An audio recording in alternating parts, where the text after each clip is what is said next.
Today at noon, Madison police are still looking for information leading to the arrest in the city's 5th homicide this year. And the latest on the worst attack on the Jewish community in United States history, what investigators are saying today. This is News 3 at noon. Good afternoon, everyone. I'm Mark Kane. Thanks for tuning in to News 3 on this Monday. Hope you all had a nice weekend. Let's head over to the Weather Center. Meteorologist Chris Reese has a look at our first alert forecast. At least the sun came out a little bit today. Finally, right? We've been waiting all morning to see some of that sunshine around here, and we are finally starting to get in on some of it. Let's go ahead and show you guys downtown on the Edgewater Sky Cam right now. Still broken cloud cover, but we are seeing more and more of that sunshine kind of shining through it.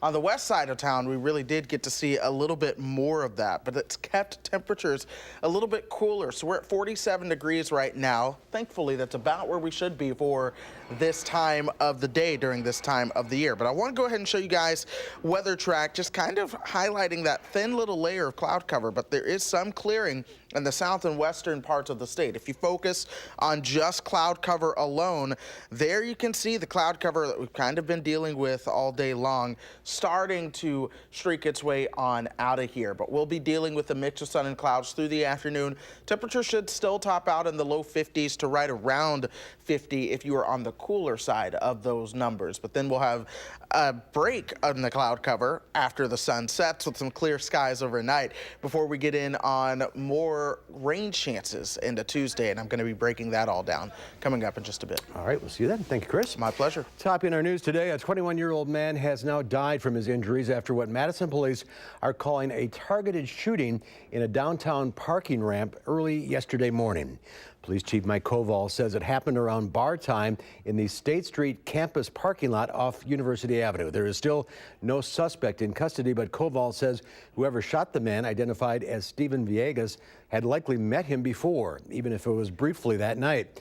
Police are combing through video from ramps, streets, and anyone who might have been around that night. Police are asking anyone with information with any video from the parking ramp area or near Whiskey Jack's on State Street where they believe the victim may have been that night to call Crime Stoppers, that number on your screen. UW police say they've made an arrest in connection to an alleged armed robbery yesterday at the Computer Science Building. Around 3:45 yesterday, a UW student was approached in a restroom by the suspect who allegedly demanded money and threatened the student with a knife. Officers say they arrested a 19-year-old during a traffic stop after the officer recognized the suspect from security footage. The suspect is facing charges of armed robbery and second-degree recklessly endangering safety. The suspected gunman at the deadly synagogue shooting in Pittsburgh that left 11 people dead on Saturday is out of the hospital and due in court this afternoon as the community comes together united in grief. Hillary Lane has the latest from Pittsburgh. 46-year-old Robert Bowers is scheduled to be arraigned Monday. Police say he opened fire inside the Tree of Life Synagogue in Pittsburgh Saturday, killing 11 people and wounding 6 others. Suspects talking about all these Jews need to die. On a website popular with the alt-right, Bowers posted a photo of 3 handguns he called his Glock family and wrote, "Jews are the children of Satan." He also fixated on a group called the Hebrew Immigrant Aid Society, or HIAS, which helps refugees from all backgrounds settle in the U.S. In his last post before the shooting, Bowers wrote, "HIAS likes to bring invaders in that kill our people. I can't sit by and watch my people get slaughtered. Screw your optics, I'm going in." You can see the Stars of David behind me, one for each person that was killed. People in the community say they can't believe the deadliest attack on Jews in this country happened right here. The gentleman walks in with a long gun, and I could see the jacket he had on. Barry Werber was with his fellow worshiper, 88-year-old Mel Wax, when the shooting started. Wax was shot and killed. He stepped over Mel's body, didn't pay any attention, stepped back, and walked out. Other victims included a doctor, brothers with special needs, and a 97-year-old woman who was often the first to walk into services. Thousands packed an interfaith service at the Tree of Life Synagogue Sunday night as the community began the healing process. Funerals for the victims begin tomorrow. Hillary Lane, CBS News, Pittsburgh. And the U.S. Attorney in Pittsburgh is seeking approval to pursue the death penalty in this case. There's more to come on News 3 at noon. Up next, we'll see what Howard's working on in the Mr. Food Test Kitchen. We're gearing up for Halloween with an appetizer that any mommy or daddy would love.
We love celebrating Halloween here in the Test Kitchen.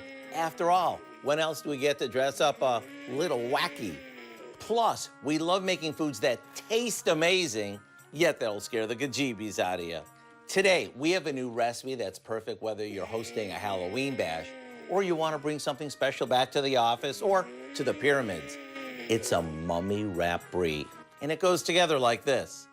The first thing we do is split a brie in half and spoon some raspberry jam over the center of it. Now, we place the top back on and set it aside. Then, we place a sheet of thawed puff pastry on a cutting board and cut it into half-inch strips. These are gonna be the mummy's bandages. Next, we wrap the brie with our so-called bandages until it's covered. Well, everything except for a small area around what'll be the eyes. We brush it with an egg wash and into the oven it goes. When it comes out all golden and melty, we add some eyes and it's ready to serve. When you cut into it, it'll ooze with cheesy goodness. To get the recipe for our Yummy Mummy Brie, as well as lots of other spooky favorites, all you need to do is visit our website. I'm Howard of the Mr. Food Test Kitchen with Kelly. Can't find your mouth, can you? Where today we found a Yummy Mummy way for you to say, ooh, it's so good. Is it good? Yummy Mummy? All right, Howard, thank you. Coming up here on News 3 at noon, what's the forecast for Halloween around here? We'll find out. Chris Reese has your forecast coming up.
Here's a look at Wall Street at the noon hour. The Dow Industrial's up 165 points. The NASDAQ up 23. Forget those percentage symbols there. It doesn't mean anything. Let's go to the radio bar now. Q106 Farm Director Pam Yankee. Is she there? There she is. Yeah, hi, how are you? Happy Monday. I guess we're trying for a happy Monday anyhow. Keeping an eye on that weather forecast, though. That's what a lot of Wisconsin farmers are going to be kind of trying to get more detail on. How much rain are we going to get? When is it going to come through? How long is it going to hang around? So we'll keep an eye on that. As far as the markets are concerned, we're trying to hang on to some of the gains that we picked up on Friday and in the overnight hours through to Monday. So far, everybody's been able to do that except for the soybean market. They're giving up about 7 cents on the midday. Still a lot of concern worldwide as far as what's happening with China. We're getting a lot of their economic data reports out, and it shows that those tariffs are really putting a pretty good bite into their economy. Same situation going as far as the rest of the world. We have a lot of folks in Europe that are trying to keep an eye on the value of our dollar and also trying to keep an eye on what's going on with Italy's constant financial crisis. So those are the things that we're kind of watching today as far as the grain trade. We'll find out about how much work got done in Wisconsin farm fields later this afternoon with our crop progress update. As far as the dairy trade's concerned, barrel cheese dropped 1 3/4 cents to 123 1/4. 40-pound block cheese was unchanged at 151 1/2. The double A butter down 3/4 cent to 22 1/2 per pound. Congratulations, we've got 3 National Proficiency Award winners that came back from the Indianapolis Experience and the National FFA Convention with 3 National Proficiency Award winners. Amelia is from down by Bigfoot FFA. We've got Logan from the Randolph-Cambria-Friesland FFA. And third winner, and forgive me, it eludes me right now what their, from Whitewater, Gamer came back with the Diversified Horticulture National Proficiency Award. You guys caught me off guard today. I didn't realize that you were coming to me so quick, or I would have had those names. But if you want to find out more, you can always go to ffa.org. And while you're there, you might want to hear what the president had to say to the Blue and Gold on Saturday. He, unlike you and I, have to be careful about the time we take, Mark. He took plenty of it talking with the Blue and Gold on Saturday down in Indianapolis. So definitely enjoyed his experience with those young people. And you came up with the names. It just takes a while. Yeah, I know. I got the 3 of them. I know where they're at. I just can't come up with all the names. You got them. You got it. Good job. All right. Thanks. Thank you, Pam. See you later. Yep. Chris is here now with the forecast, looking at how much rain we're going to get the next day or so. Thankfully, it doesn't look like a whole lot. We won't be saturated or drenched or anything, but it'll be a nice little light amount of rain that comes through. And the further you are to the south, the best chances that you will see that rain. And that's what we're focusing on when it comes to your forecast highlights. In the meantime, today we're going to have that mix of sun and clouds and mild temperatures. Halloween does look dry, but then the end of the week does look to be unsettled with a little bit of a roller coaster in temperatures as well. Let's go ahead and start focusing on that cloud cover that we've kind of seen over the area just about all day long. We've been keeping our fingers crossed, really wanting to get rid of that cloud cover, but it's just been pesky. It's kind of trapped with some of those cooler temperatures, but it is starting to break up. That's the good news. But we're at 47 degrees right now. You head up towards Stevens Point and it's 41 in Wausau. So now you're starting to see how that cloud cover has worked to keep temperatures a little bit cooler. Where they've had more sunshine, they are at 50. That goes for our friends over in Boscobel. But the wind's still out of the north and northwest at 6 miles per hour right now. That's blowing in some of those cooler temperatures, but we'll be seeing those winds turn out of the west and southwest in due time as we go through the afternoon. We should begin to warm up into the low 50s for a lot of folks. Right now, we'll likely only top out by about 50 or 51 because the clouds have kept those temperatures a little bit slow in terms of how fast they've been able to rise. We'll get some thicker cloud cover in here by about 7:30. That'll clear out. Then towards tomorrow morning, more cloud cover works its way into the picture. What we have going on is the next system approaching. That'll bring chances for light rain across the state on Tuesday, but it will not be heavy and it'll get out of here rather quickly. We'll see dry weather, maybe some clouds around for Halloween, but no big impacts on your trick-or-treating times. And then once we get you towards the weekend, another few systems come on through here. Those will bring chances for light rain and or light snow as well. But ultimately, we'll see this big dip in the jet stream bringing some of those cooler temperatures this weekend. And then it kind of begins to phase on out once we get towards the second half of next week, or the second week of November, shall I say. So even though temperatures are trending below normal in the meantime, they'll begin to trend more towards normal as we get you through the 8 to 14 day outlook into the second week of November there. So this afternoon, we'll see temperatures right around 40 to 47 degrees, and then topping out right around 53 rather, and then rain chances arriving by Tuesday and then again this weekend. But Tuesday next week does look like another stretch of dry weather in our forecast. Kind of a roller coaster. It is kind of a roller coaster. You have a mixed bag of everything in our forecast right now. All right, Chris, thank you. There's more to come on News 3 at noon. Up next, Linda Barge from the Bruce Company is taking your plant questions. We'll take your calls at 270-9933 right after the break.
Linda Barge from the Bruce Company is taking your calls at 270-9933. Good to see you. Good to see you, Mark. Some fall flowers here. I brought along an array of mums, and of course there's some little asters here.